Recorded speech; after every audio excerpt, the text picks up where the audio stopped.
1001 ಇವಾಗ ಆ vehicle ಪಿಲ್ಲರ್ನ pass ಮಾಡ್ತು. 1002 ನಮ್ಮ ಗಾಡಿ ಇವಾಗ ಪಿಲ್ಲರ್ನ ಪಾಸ್ ಮಾಡ್ತಾ ಇದೆ. 1 ಸೆಕೆಂಡ್ಗೆ ಆ ಗಾಡಿ 50-55 ಫೀಟ್ ಮುಂದಕ್ಕೆ ಹೋಗುತ್ತೆ. ಆಕ್ಸಿಲೇಟರ್ ಮೇಲಿಂದ ಕಾಲ್ನ ತೆಗೆದು ಬ್ರೇಕ್ ಮೇಲೆ ಅಪ್ಲೈ ಮಾಡಿ ಬ್ರೇಕ್ನ ತುಳಿದು ವೆಹಿಕಲ್ ನಲ್ಲಿ ಸಿಸ್ಟಮ್ಗಳೆಲ್ಲ ಆಗಿ ಬ್ರೇಕ್ ಹಿಡಿದು ನಿಲ್ಲಿಸೋದಕ್ಕೆ 2 ಸೆಕೆಂಡ್ ತಗೊಳುತ್ತೆ.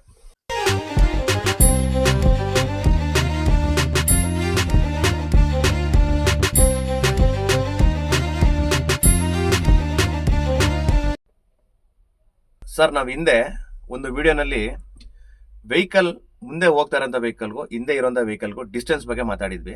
ಅದನ್ನ ನಾನು ಅವಾಗಲೇ ಹೇಳಿದೆ. ನಾನು ಹೇಳ್ತಾ ಇರೋಂಥ ಈ ಒಂದು ಎಕ್ಸ್ಪ್ಲನೇಷನ್ ಯಾರಿಗೂ ಕೂಡ ಅರ್ಥ ಆಗಲ್ಲ, ತುಂಬ ಕಷ್ಟ ಆಗುತ್ತೆ. ಮುಂದೆ ಒಂದು ವಿಡಿಯೋನಲ್ಲಿ ಅದರ ಬಗ್ಗೆ ನಾನು ಡೀಟೇಲ್ ಆಗಿ ತಿಳಿಸ್ಕೊಡ್ತೀನಿ ಅಂತ ಹೇಳ್ಬಿಟ್ಟು ನೋಡಿ. ನಾನಿವಾಗ ಒಂದು ವೆಹಿಕಲ್ನ ಫಾಲೋಯಿಂಗ್ ಡಿಸ್ಟೆನ್ಸ್ ಏನು, ಅದಾದ ನಂತರ ಬ್ರೇಕಿಂಗ್ ಡಿಸ್ಟೆನ್ಸ್ ಏನು ಅನ್ನೋದನ್ನ ಬರೆದಿದ್ದೀನಿ.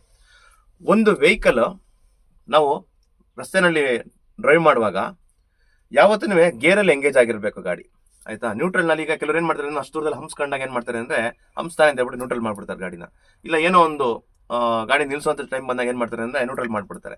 ಆ ರೀತಿ ಯಾವತ್ತೂ ಮಾಡೋಕ್ಕೆ ಹೋಗ್ಬಾರ್ದು.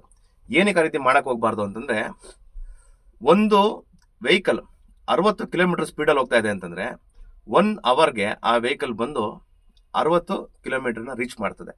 70-80 ಇರ್ಬೋದು, ಬಟ್ ನಾನೊಂದು ಕಾಮನ್ ಆಗಿ ಹೇಳ್ತಾ ಇದ್ದೀನಿ 60 ಕಿಲೋಮೀಟರ್ ಅಂತ ಲೆಕ್ಕ ಇಟ್ಕೊಳ್ಳಿ. ಒಂದು ವೆಹಿಕಲ್ 60 ಕಿಲೋಮೀಟರ್ ಸ್ಪೀಡ್ನಲ್ಲಿ ಹೋಗ್ತಾ ಇದೆ ಅಂತಂದರೆ ಆ ವೆಹಿಕಲ್ 1 ಸೆಕೆಂಡಿಗೆ ಇಷ್ಟು ದೂರ ಹೋಗ್ಬೋದು ಅಂತ ಯಾರು ಹೇಳ್ಬೋದಾ? ಇದೆಲ್ಲ ಕೇಳಿದ್ರೆ 1 ಸೆಕೆಂಡ್ಗೆ ಎಷ್ಟು ದೂರ ಹೋಗುತ್ತೆ ಅಂತ ಹೆಂಗೆ ಹೇಳೋಕ್ಕಾಗತ್ತೆ ಅಂತ ಅಂತಾರೆ. ಇಲ್ಲಿ ನೋಡಿ, ನಾನು ಬರ್ದಿದ್ದೀನಿ 60 ಕಿಲೋಮೀಟರ್ ಸ್ಪೀಡ್ನಲ್ಲಿ ಒಂದು ವೆಹಿಕಲ್ ಹೋಗ್ತಾ ಇದೆ ಅಂತಂದರೆ 1 ಸೆಕೆಂಡ್ಗೆ ಆ ಗಾಡಿ ಇಷ್ಟು ದೂರ ಹೋಗ್ಬೋದು ಅಂತ. ನೋಡಿ, 60 × 60 ಸೆಕೆಂಡು, ಆಗ 1000 ಮೀಟರ್ ಉರುಳುತ್ತದೆ ಗಾಡಿ ಅದು, ಆಯ್ತಾ. 1 ಸೆಕೆಂಡ್ಗೆ ಆ ಗಾಡಿ 50-55 ಫೀಟ್ ಮುಂದಕ್ಕೆ ಹೋಗುತ್ತೆ, ಬರೀ 1 ಸೆಕೆಂಡ್ಗೆ. ಅರ್ಥ ಆಯ್ತಾ? ಅವಾಗ ಈ ವೆಹಿಕಲ್ನ ಡ್ರೈವ್ ಮಾಡ್ಕೊಂಡು ಹೋಗ್ತಿರೋಂಥ ಡ್ರೈವರು ಬರೀ 1 ಸೆಕೆಂಡ್ಗೆ 55 ಫೀಟ್ ಆ ಗಾಡಿ ಮುಂದಕ್ಕೆ ಹೋಗುತ್ತೆ ಅಂತಂದಾಗ 1 ಸೆಕೆಂಡ್ಗೆ ನಾವು ಏನೇನೆಲ್ಲ ಮಾಡ್ತೀವಿ ಗೊತ್ತಾ? ಗಾಡಿ ಓಡಿಸ್ತಿರ್ಬೇಕಾದ್ರೆ ಈ ರೀತಿ ತಿರುಗಿ ನೋಡ್ತೀವಿ, ಹಿಂದ್ಗಡೆ ಗಾಡಿ ಬರ್ತಾ ಇದೆ ಅಂತ, ಇಲ್ಲ ಪಕ್ಕದಲ್ಲೇ ನಾವು ತಿರುಗಿ ನೋಡ್ತೀವಿ ಹಿಂಗೆ.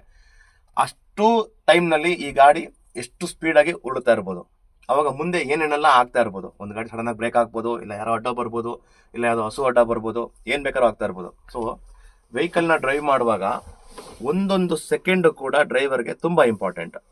ಸೊ 60 ಕಿಲೋಮೀಟರ್ ಸ್ಪೀಡ್ನಲ್ಲಿ ಹೋಗ್ತಿರೋಂಥ ವೆಹಿಕಲ್ 1 ಸೆಕೆಂಡ್ಗೆ 55 ಅಡಿ ಹೋಗ್ತಾ ಇದೆ, ಫೀಟ್ ಉರುಳ್ತಾ ಇದೆ ಗಾಡಿ ಅಂತಂದಾಗ ಒಂದು ವೆಹಿಕಲ್ನ ಫಾಲೋಯಿಂಗ್ ಡಿಸ್ಟೆನ್ಸ್ ಎಷ್ಟಿರಬೇಕು ಅಂದರೆ 2 ಮಿನಿಟ್ಸ್ ಇರಬೇಕು.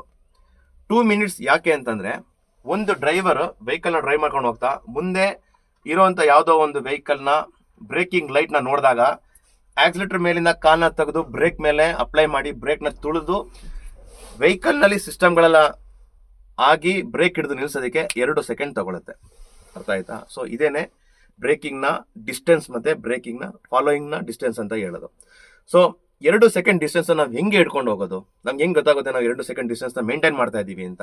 ನಾನು ಆಗಲೇ ಹಳೆ ವಿಡಿಯೋನಲ್ಲಿ ಹೇಳಿದೆ, 30 feet following, keep distance, safe distance ಅನ್ನೋದೆಲ್ಲ ಸುಮ್ಮನೆ ನಾವು ಬರ್ಸಿರ್ತೀವಿ ಅಷ್ಟೇ. ಬಟ್ ಅದು ಯಾವುದೇ ಕರೆಕ್ಟ್ ಆಗಿರೋ ಒಂದು ಪ್ರೊಸೀಜರ್ ಅಲ್ಲ. ಕರೆಕ್ಟ್ ಆಗಿರೋ ಪ್ರೊಸೀಜರ್ ಬಂದು 2 ಸೆಕೆಂಡ್ ನಾವು ಫಾಲೋ ಮಾಡುವಂಥದ್ದು.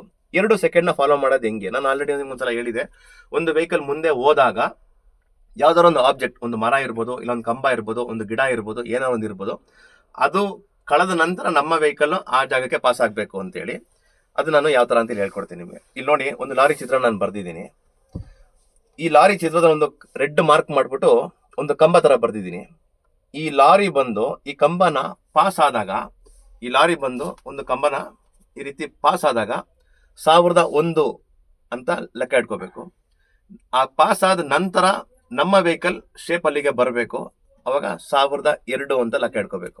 ಇದು ನಾನು ಹೇಳುವಾಗ ನಿಮಗೆ ಸ್ವಲ್ಪ ಟೈಮ್ ತಗೊಳುತ್ತೆ ಎಕ್ಸ್ಪ್ಲನೇಷನ್ಗೆ, ಬಟ್ ರನ್ನಿಂಗಲ್ಲಿ ಇದು ನಿಮಗೆ ಕರೆಕ್ಟಾಗಿ ಗೊತ್ತಾಗುತ್ತೆ. ನೋಡಿ, ಈ ಒಂದು ವಿಡಿಯೋನಲ್ಲಿ ಸಿಂಪಲ್ ಆಗಿ ನಾನು ಫಾಲೋಯಿಂಗ್ ಡಿಸ್ಟೆನ್ಸ್, ಬ್ರೇಕಿಂಗ್ ಡಿಸ್ಟೆನ್ಸ್ ಹೇಗೆ ನಾನು ಹೇಳ್ಕೊಡ್ತೀನಿ ನೋಡಿ. ನಾನು ಒಂದು ವೆಹಿಕಲ್ನ ಹಿಂದೆ ಫಾಲೋ ಮಾಡ್ತಾ ಇದ್ದೀನಿ.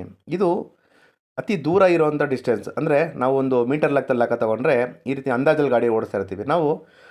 2 seconds following distance, 2 seconds breaking distance ಅಂತ ಹೇಳಿದ್ನ, ಅದು ಯಾವ ರೀತಿ ಇರಬೇಕು ಅಂತ ನಿಮ್ಗೆ ಹೇಳ್ಕೊಡ್ತೀನಿ.